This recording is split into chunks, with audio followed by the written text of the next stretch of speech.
हैन घरमा वातावरणै छैन कति भन्छु म हिँड्दै ओर्दै पनि यसो कतै जानु बेला भने यिनीहरू खेलिरहेछ भने हैन तिमीहरू पढ न कम से कम 1 घण्टा पढ भन्छु न आमाहरू वास्ता नगर्ने बच्चाहरू त अब झनै उयो खेल्ने मात्रै परेका छन् क्या यसपालि त। दर्शकबिन नमस्कार, आज हामी श्री जनज्योति आधारभूत विद्यालय देउरीमा छौँ। आज हामीले यस विद्यालयभित्रका बालबालिकाहरूको अवस्था कस्तो छ त, उहाँहरूको शैक्षिक स्तर कस्तो छ त, यहाँका शिक्षकहरूले कसरी उहाँहरूलाई चाहिँ पढाइराख्नु भएको छ भन्ने विषयमा रिपोर्टिङ गरेका छौँ। कृपया यो रिपोर्टिङ हेरेर आफ्नो प्रतिक्रिया दिनुहोला। हजुरलाई आफ्नो नामको चौधरी लेख्न आएन नि? किन हजुरलाई म्यामले सिकाउनु भएको छैन? सिकाएको छ तर बिर्सिनु भयो। ए कतिको पढाइ राम्रै पढाइ हुन्छ हजुर? राम्रै हुन्छ है। तर अब त तपाईँ त 4 क्लासमा पुगिसक्नुभयो, अब पनि आफ्नो नाम पनि लेख्न आएन भने त गाह्रो हुन्छ नि नानु, होइन? त्यही भएर अलिकति राम्रोसँग पढ्नु पऱ्यो, ध्यान दिएर पढ्नु पऱ्यो है।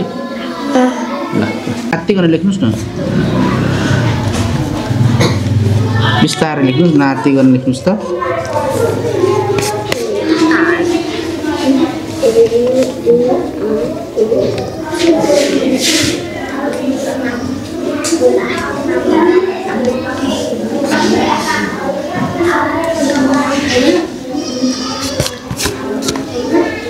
ल अब चौधरी लेख्नुहोस् त। तपाईँ आरोही चौधरी होइन? लु अब चौधरी लेख्नुहोस् त। आउँदैन हजुर? आउँदैन। चौधरी लेख्न आउँदैन? ए ए ए किन म्यामले सिकाउनु भएको छ नि तपाईँलाई? छ तर बिर्सिनु भयो? ए ए हस् ल ल। तपाईँलाई इङ्ग्लिसमा आफ्नो नाम लेख्न आउँछ? हजुर आउँदैन? किन म्यामहरूले सिकाउनु भएको छ नि तपाईँलाई? सिकाउनै भएको छैन? सिकाएको छ तर आउँदैन हजुरलाई? ए ए ए किन 3 क्लासमा पुगिसकेको विद्यार्थीलाई नाम त लेख्न आउनु पर्यो नि त? आउँदैन है? ए हस् ल। म्याम नमस्कार। नमस्कार। हजुरको नाम र यो स्कुलको नाम भनिदिनु। मेरो नाम चाहिँ आशा खा चौधरी हो होइन। मेरो घर पनि यहीँ त्रिनपा देउरी 5 मै पर्छ। अनि यो स्कुलको नाम श्री जनज्योति आधारभूत विद्यालय 1 देखि 5 सम्म चलेको विद्यालय हो। यस स्कुलमा हाल कतिजना विद्यार्थी हुनुहुन्छ? जम्मा भन्नलाई त अब हामीले 60 जना भर्ना गऱ्यौँ हैन। अब जब अलिकति जान्ने भयो स्कुल बानी लगाउन भनेर सानो क्लासमा पनि भर्ना गरेँ। त्यसपछि अन्य विद्यालयमा बोर्डिङतिर लगेँ के। बोर्डिङतिर लाँदा पनि अहिले सधैँ आइरहने भनेको 45 जना चाहिँ आइरहन्छन्। 45 जना चाहिँ अहिले हुनुहुन्छ? 45 जना चाहिँ कन्टिन्यू आउँछन् भन्नु पर्यो, बिचबिचमा पनि आउँछन्।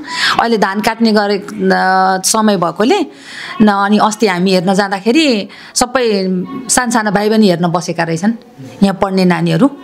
त्यही त यहाँ तपाईँहरू कासल लगायत 5 जना होइन त? सबैजना महिला मैत्री हुनुहुन्छ, महिला हुनुहुन्छ स्टाफहरू। यस विषयमा खास भन्दैन, महिला मैत्री बनाउनु भएको छ? महिला मैत्री भन्दा नि हामीलाई पढेको हामी भाग्यमानी होइन। हामी भाग्यमानी सबैजना मिलेरै पढाउँछौँ। अनि 4 जना भएकोले हाम्रो सबैको 8-8 घन्टी छ। तपाईँ आफै स्कुलको प्रमुख पनि हुनुहुन्छ र इङ्ग्लिस टिचर पनि हुनुहुन्छ मैले जानकारी पाएअनुसार। तर यहाँका 3 क्लास 4 क्लास अब 5 क्लास पनि विद्यार्थी भनौस्, उहाँ अब 3-4 मा त कतिलाई नामै लेख्न आएनन् होइन? तपाईँको स्कुलमा पनि तपाईँको कक्षा भनौँ न 5 कक्षामा पनि कति बेला त्यो मिनिङै पढ्न सकेनन्। खास यसको कारण चाहिँ किन होला? घरमा वातावरण नै छैन, पढ्ने वातावरण नै छैन। किनभने मेरै वरिपरिका सबै यिनीहरू नाति नानी हुन् होइन। घरमा वातावरण नै छैन। कति भन्छु म हिँड्दै ओर्दै पनि यसो कतै जानु बेला भने यिनीहरू खेलिरहेछ भने होइन तिमीहरू पढ न कम से कम 1 घण्टा पढ भन्छु न आमाहरू वास्ता नगर्ने बच्चाहरू त अब झनै उयो खेल्ने मात्रै परेका छन् क्या यसपालि त। भनेपछि यहाँका अगाडिको चाहिँ साह्रै राम्रो विद्यार्थीहरू थिए, पढ्ने खालका पनि थिए। यसपालिका चाहिँ अलि साह्रै त्यस्तो राम्रो पनि छैनन् भन्नु पर्यो। समग्रमा उयो आधा पढ्ने खालका परेका छन्, आधा नपढ्ने खालको परेको छ। के छ त तपाईँहरूको त जिम्मेवार हो यिनीहरूलाई नपढ्नेलाई पढाउने हो? जिम्मेवारी हो, हामीले पढाएका पनि छौँ। तर घरबाट यिनीहरूले होमवर्क रेगुलर नगरिदिने, पढेर नआइदिने हैन। त्यसले गर्दाखेरि यिनीहरूलाई पढ्न पनि आइरहेको छैन क्या। अहिले पढेको पनि बिर्सिरहेका छन् यिनीहरू। त्यही त यही विद्यार्थीहरू प्राइभेट स्कुलमा गए राम्रो पढ्छन्, यहाँ चाहिँ के हुँदो रहेछ खास? पढ्ने वातावरण छैन, घरमा पढ्ने वातावरण छैन।